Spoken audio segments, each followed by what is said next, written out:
Selamat siang untuk kita semua. Perkenalkan, saya Edvan Purba dengan NIM D1C1210214.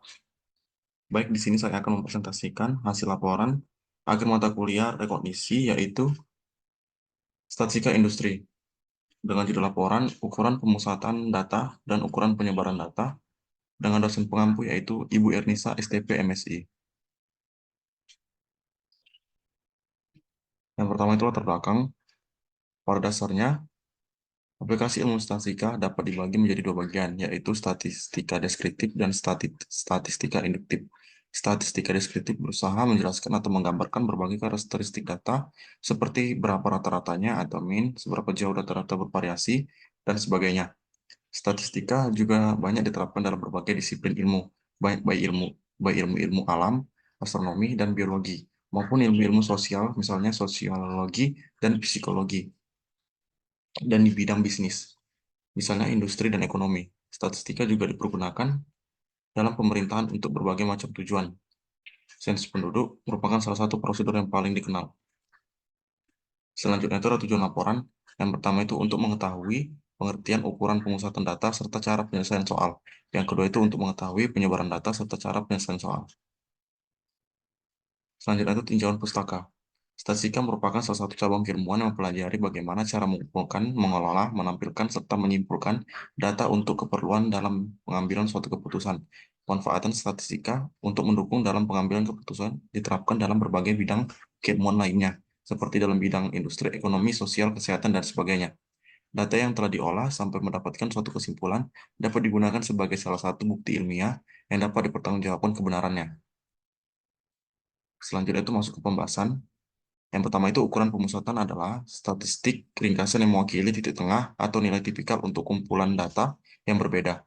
Pengukuran ini menunjukkan di mana sebagian besar nilai besar berada dalam distribusi dan juga dikenal sebagai lokasi pusat distribusi.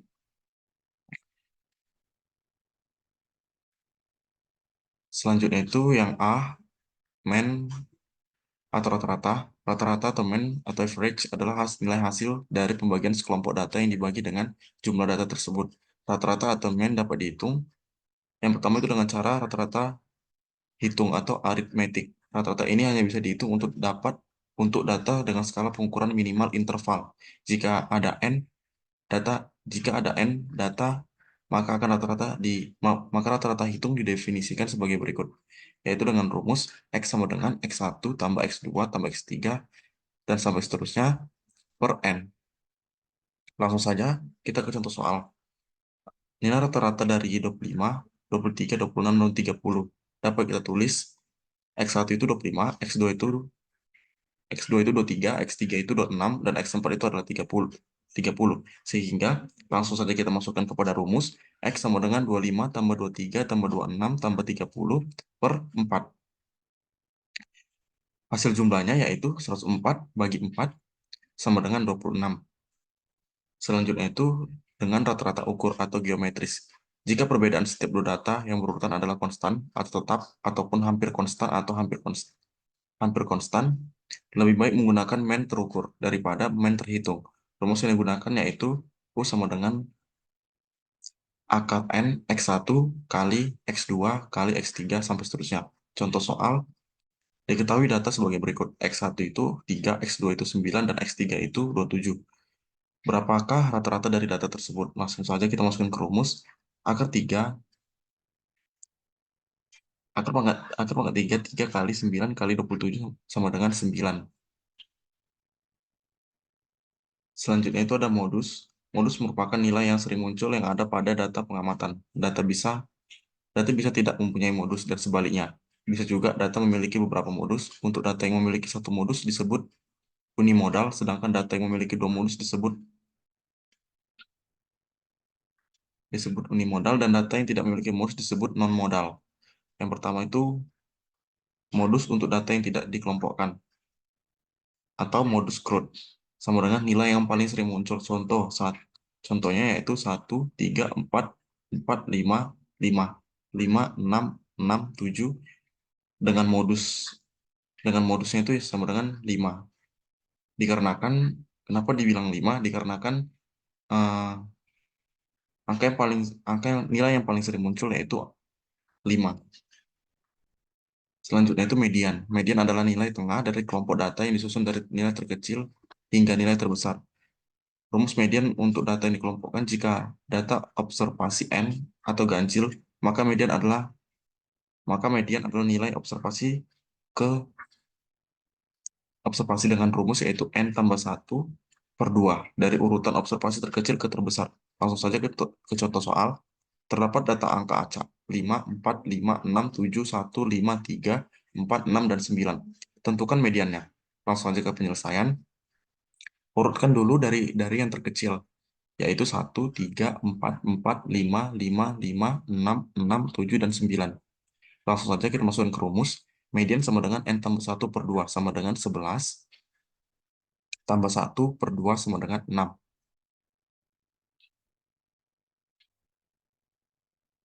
Selanjutnya itu ada ukuran penyebaran data. Ukuran penyebaran data adalah ukuran yang menyatakan besarnya suatu nilai data yang bervariasi atau dapat diartikan sebagai besarnya penyimpangan dari nilai-nilai data terhadap nilai pusatnya. Yang pertama itu ada range. Range yaitu jarak penyebaran data antara skor terendah atau low score dengan skor tertinggi atau high score. Dengan rumusnya itu yaitu R sama dengan H kurang L, di mana R itu merupakan range yang dicari, H itu merupakan skor yang tertinggi atau high score, L itu merupakan skor terendah atau low score. Langsung saja kita masuk ke contoh soal. Tentukan range dari data 10, 6, 8, 2, 4, 14, serta 7. Penyelesaiannya yaitu R sama dengan H kurang 1, R sama dengan 17 kurang 2, R sama dengan 15. Di mana H tersebut merupakan skor yang tertinggi yaitu 17. Dan L-nya itu merupakan skor terendah yaitu 2. Standar deviasi adalah nilai statistik yang digunakan untuk menentukan seberapa dekat elemen-elemen data-data yang ada dengan nilai-nilai rata-rata atau mean dari suatu sampel dan bagaimana data-data tersebar di dalam sampel tersebut. Standar deviasi biasanya dipakai untuk menentukan berapa besar data yang ada elemen heterogennya. Apabila selisihnya semakin besar dengan nilai rata-rata atau mean, maka semakin heterogen juga data yang terdapat di dalam sampel atau populasi. Varian atau S pangkat 2 merupakan ukuran keragaman yang paling umum digunakan, sedangkan standar deviasi dinyatakan dengan simpangan baku atau SD. Langsung saja kita masuk ke pembahasannya. Yang pertama itu standar deviasi. Dengan rumus SD sama dengan akar sigma FI SI kurang X minus pangkat 2 per N. Dengan keterangan S merupakan standar deviasi, XI merupakan nilai, X ke I, X merupakan rata-rata, N merupakan ukuran sampel. Sedangkan untuk varian atau sedangkan untuk varian dengan rumus yaitu S pangkat 2 sama dengan sigma XI kurang X per N kurang 1. Keterangan S pangkat 2 itu merupakan varian, X itu merupakan nilai X ke I, X merupakan sama dengan rata-rata, N merupakan ukuran sampel, sedangkan sigma merupakan jumlah. Nilai varian, nilai varian yang dihasilkan adalah nilai yang bentuknya kuadrat. Misalnya jika satuan rata-rata adalah gram, variansnya adalah gram kuadrat. Untuk menyeragamkan nilai-nilai satuan, varians di akar kuadratkan, sehingga hasilnya adalah standar deviasi atau simpangan baku. Langsung saja kita masuk ke contoh soalnya. Tentukan simpangan baku dari data tunggal berikut, yaitu 5, 9, 6, 7, 8, 12, dan 10. Dengan N-nya yaitu 8. Langsung saja ke penyelesaiannya. X sama dengan sigma XI per N. Sama dengan 5 tambah 9 tambah 7 tambah 6 tambah 7 tambah 8 tambah 12 dan tambah 10 dibagi 8. Sama dengan dijumlahkan yaitu 64 bagi 8 sama dengan 8. Untuk mencari simpangan bakunya yaitu sigma buka kurung X kurang X sama dengan 5 kurang 8 pangkat 2 tambah buka kurung 9 kurang 8 tutup kurung pangkat 2 tambah buka kurung 7 kurang 8 tutup kurung pangkat 2 tambah buka kurung 6 kurang 8 tutup kurung pangkat 2 tambah buka kurung 7 kurang 8 pangkat 2 tambah 8 kurang 8 pangkat 2 tambah 12 kurang 8 pangkat 2 dan tambah 10 kurang 8 pangkat 2. Di mana simpangan langsung saja kita masukkan rumus simpangan langsung saja kita masukkan rumusnya, yaitu SD sama